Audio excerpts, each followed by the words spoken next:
I'm an artist, but maybe a little bit of a peculiar one. I can't paint, I can't draw. You definitely don't want to ever see my photographs. But what I do instead is I program a computer, I code. And folks tell me a lot that that's kind of rare, or that's kind of unusual, or that's kind of new, that artists working with computers and algorithms is kind of, a thing that's very now and very much current. And that's maybe true, maybe not, but there is an art form that's been around for a very long time that, if you think about it for a moment, is about taking algorithms and data and information, laying them out in time to make pieces or artworks that make us feel something. And it's called music. And we've been making music for, I don't know, tens of thousands of years, right?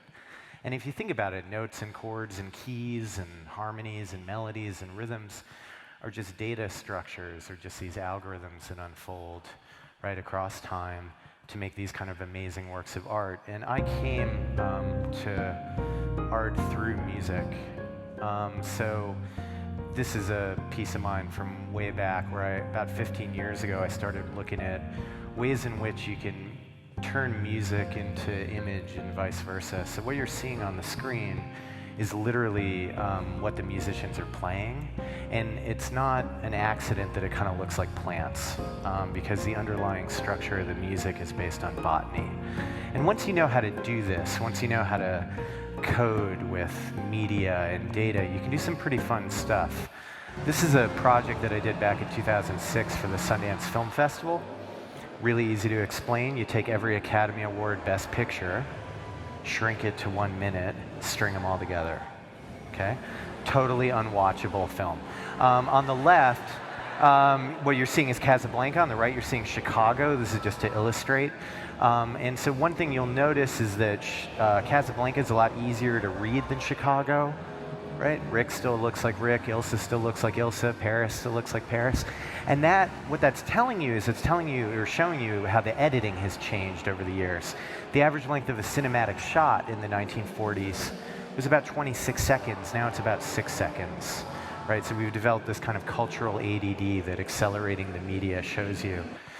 This is a portrait that I did of Britney Spears that's both about Britney Spears but also about the culture of surveillance and how we don't want to be surveilled, but we really like to watch celebrities. And so what I did was I took 2,000 paparazzi photos of Britney Spears, downloaded them to the computer, and trained my computer to find her and just her and lock her eyes. And the technology to do this is stuff that was developed by the Department of Defense for surveillance purposes. So this gives you a sense of that kind of double standard. This is a project that I did from 2007 with a performance artist, Leanne Amaris. And what she did is really easy to explain, but really hard to do. She took 72 minutes of activity, right, about a little bit more than an hour, and performed it slow motion over 72 hours. Right? So she got ready for a date in slow motion over 3 days. I was there with a film crew. I filmed the whole thing, sped it back up to 72 minutes, and this is what you see. This is an unwatchable performance. There's no way anybody was out there all 3 days, except me. But by transforming it with media, it gives you a way to find another way of thinking about the performance and what it might mean. At a certain point, I realized what I was doing was I was making portraits, and usually when you think about portraits, you think about this kind of stuff. So the guy on the left is named Gilbert Stuart, and he's sort of the first portraitist of the United States, oil painter, 18th century oil painter. The thing on the right is his portrait of George Washington that you see in your history textbooks. It's called the Lansdowne portrait. And you can see the symbolism in this portrait. There's a rainbow out the window. He's got a quill on the desk. He's got his sword by his side. Right, he's a father of the nation, right? That's sort of the symbolism. This is my portrait of George Washington, which I did in 2008 as part of a project called Hindsight is Always 2020 for the 2008 Democratic National Convention. And what it is it's an eye chart, but instead of letters, they're words. And what you're seeing are the 66 words in George Washington's State of the Union addresses that he used more than any other president. Okay, so gentleman has its own symbolism, the fact that he used it the most. This is the eye chart for George W. Bush, who was president when I made this piece. And how you get there, okay, from gentleman to terror in 43 easy steps, tells you something about American history that I couldn't show you with a bunch of oil paintings. And so these pieces are kind of a history lesson, right, of through the rhetoric of the presidents, right? So Ronald Reagan talks about deficits. Bill Clinton talks a lot about the century in which he would no longer be president, but maybe his wife would be, right? Lyndon Johnson, yeah, that's right. Lyndon Johnson was the first president to give his speeches on primetime television, so he began every paragraph with the word tonight. And Richard Nixon, or more accurately, Richard Nixon's speechwriter, who was a cat named William Safire, was really sensitive to language and how it was really important to project the concept of honesty through your word choices. I show this as a big bunch of sculpture, right? Bunch of light boxes. This is what they look like outside in Denver 8 years ago. And they're to scale. So if you stand 20 feet back and you can read between those two black lines, you have 20/20 vision. So that was like a portrait that I made that was kind of, an interesting history lesson of rhetoric of our leaders. And I started thinking to myself, well, that's cool, but I want a more democratic portrait. And I started thinking about the census, the US Census, which we do every 10 years. You all know this thing, right? It's like you count all the people. Right, count up everybody, what kind of job you have, how many people live with you, how much money you make, what kind of industry you're in, what kind of language you speak at home. Super important stuff. Doesn't really tell us much about us, who we want to be, right? Our dreams, our goals.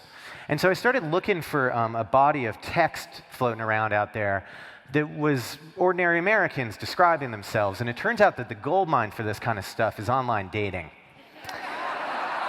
And so, in 2010, I joined 21 different online dating sites in every zip code in America as a straight man, a gay man, a straight woman, and a gay woman, and downloaded about 19 million people's dating profiles.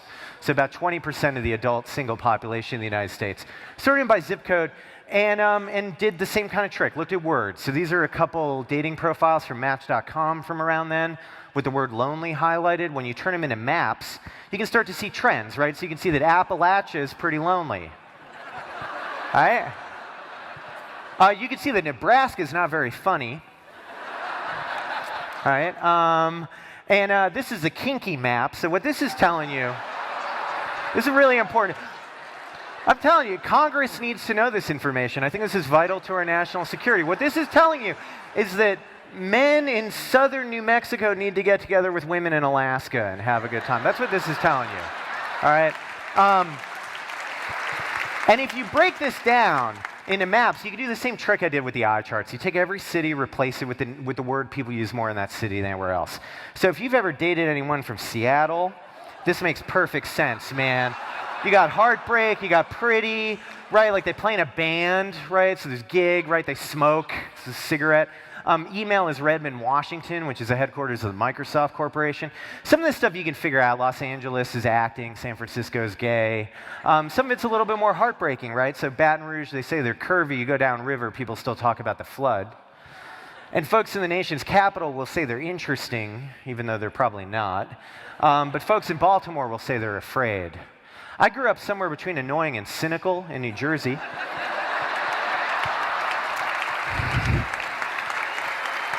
And New York City, where I live, the #1 word is now.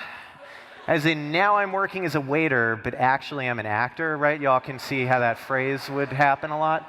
And if you go upstate, you go to Dinosaur. That's Syracuse, New York. And the reason it's Dinosaur is because the best place to eat in Syracuse, New York is a barbecue joint called Dinosaur Barbecue. It's not as good as KC Barbecue, but it's all right, right? So that's where you would take somebody on a date, right?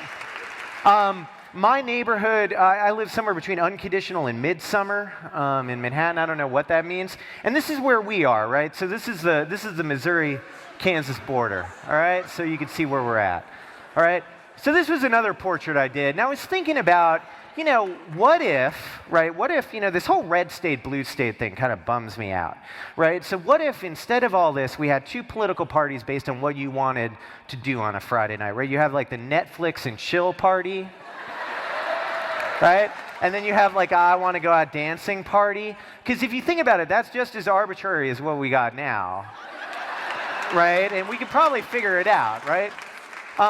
I also made I make self-portraits sometimes. This is all my email. And this is sort of you could call this maybe a quantified selfie. So what I do is I take all my email, and it's everybody I've ever corresponded with. So it's like a physics equation. Everybody starts in the middle. It's big bang, they fly out. And everybody's connected to one another with gravity.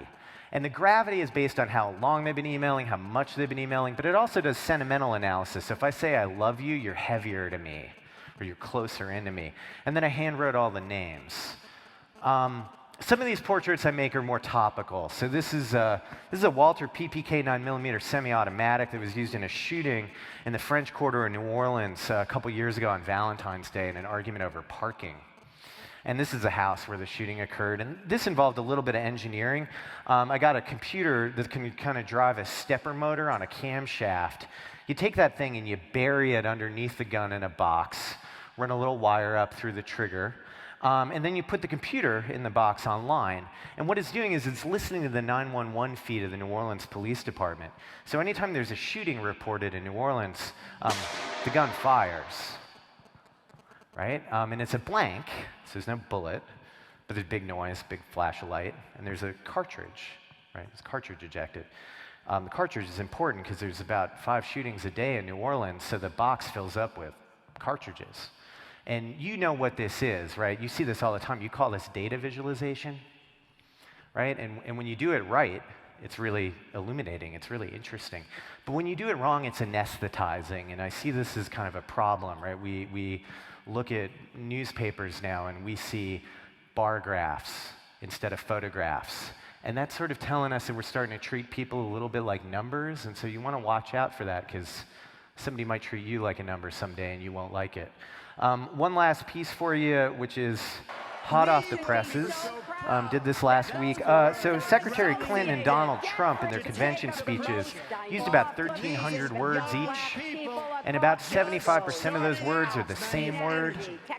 So if you work at it a little bit, you can make them read each other's speeches.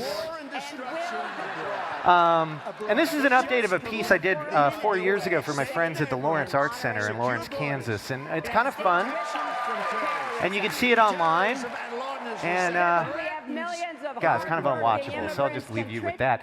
So we're artists, are responsible a little bit for responding to what's going on in society, and we're drowning in data. And so I sort of leave you with the idea that, we're more than numbers, right? We're people, and we have dreams and ideas and aspirations, and turning us into statistics is something that's done at our peril. So thank you very much.